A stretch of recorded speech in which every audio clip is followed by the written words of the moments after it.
Hey, so last month, Nintendo and Microsoft both announced that 007 GoldenEye 64 will be re-released on Nintendo Switch Online, Game Pass, and Rare Replay. Now that's cool, but did you know that Microsoft remastered the game with an XBLA version years ago, and Microsoft unfortunately did not let this release? It was leaked last year, so luckily I'm able to show some gameplay. This is the Lost Remaster that I feel should have been released. Now you may be wondering, why did they put this out instead of their emulated versions? Well, thanks to Nate the Hates podcast with the Modern Vintage Gamer, or just MVG, we may have some answers to this. And believe me, it gets spicy. But before that, would you mind liking and subscribing if you want more content like this? I wrote a script, so if I sound robotic, I apologize. I'm doing a lot more research. This is different than the content I typically do. But regardless, let's get into it. But before I truly do get into it, on why it was never released and why we got these emulations instead, let me mention the point of contention with the announcement. That being that Nintendo Switch Online will be getting online multiplayer, while the ports Xbox is getting will not. As you may know, Nintendo Switch Online has multiplayer for all their N64 offerings. This is done in a way where you are technically playing local multiplayer, but online. Hence, why you see split screens and such, while Xbox and their emulator is just not built for that. But while you may not be getting online with the Xbox port, there still will be enhancements. Unfortunately, they're not as good as the XBLA remaster, but you're still getting dual analog support, more stable frame rate, which does not necessarily mean 60 FPS, keep that in mind, 16:9 support, just basically a bunch of quality of life things. But now that that's over with, let's get into the XBLA version and the possibilities, why it was likely never released, and why it likely will not ever be released. So I have some clips off of Nate the Hates podcast which may clear a couple things up.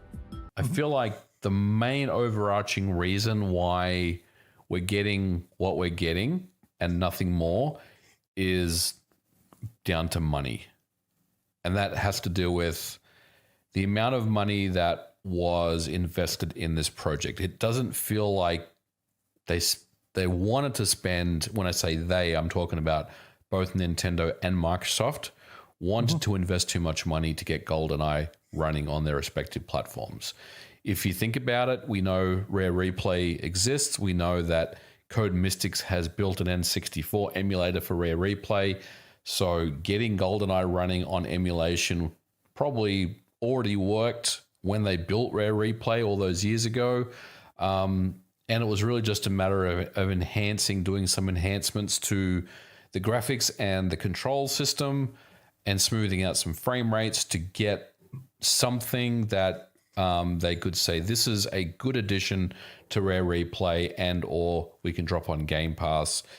So, it feels like from a budget perspective on the on the Xbox side, there wasn't that much of an investment. And then on the Nintendo side, adding it to the NSO, a best case scenario is they didn't need to do anything. It just works with the N64 emulator. They didn't need to tweak anything.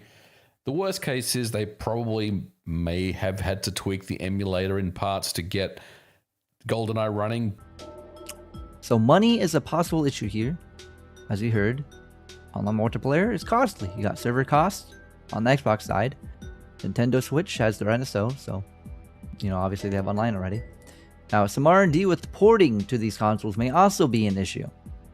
Obviously, this was made off the 360, so porting it to the Switch and the newer Xbox consoles, may cost a little bit more than typically. And keep in mind, Microsoft and Nintendo already have these N64 emulators with Nintendo Switch Online and Rare Replay, so it's easier to just put these ROMs into, these emulators instead of putting money into R&D. So that's that. Now, this other reason is a little bit spicy, and it's due to some intervention. So I'll just go ahead and let the clip roll and speak for itself.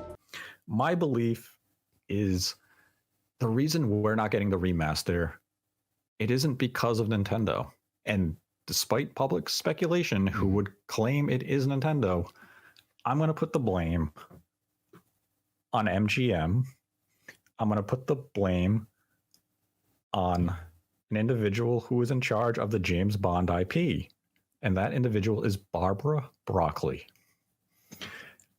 Last year, Barbara said in an interview that she was not a fan of prior Bond games because she felt as though they were violence for the sake of violence. And Goldeneye has a history with that type of reception. So, the game may have been seen as too violent to MGM, but more specifically, Barbara Broccoli. In fact, Miyamoto from Nintendo had an issue with this when the game first came out way back when. Yeah. If you may recall, when the game was in development for the N64, Shigeru Miyamoto met with Rare, and he felt as though the game was too violent. Mm-hmm. I remember, yep.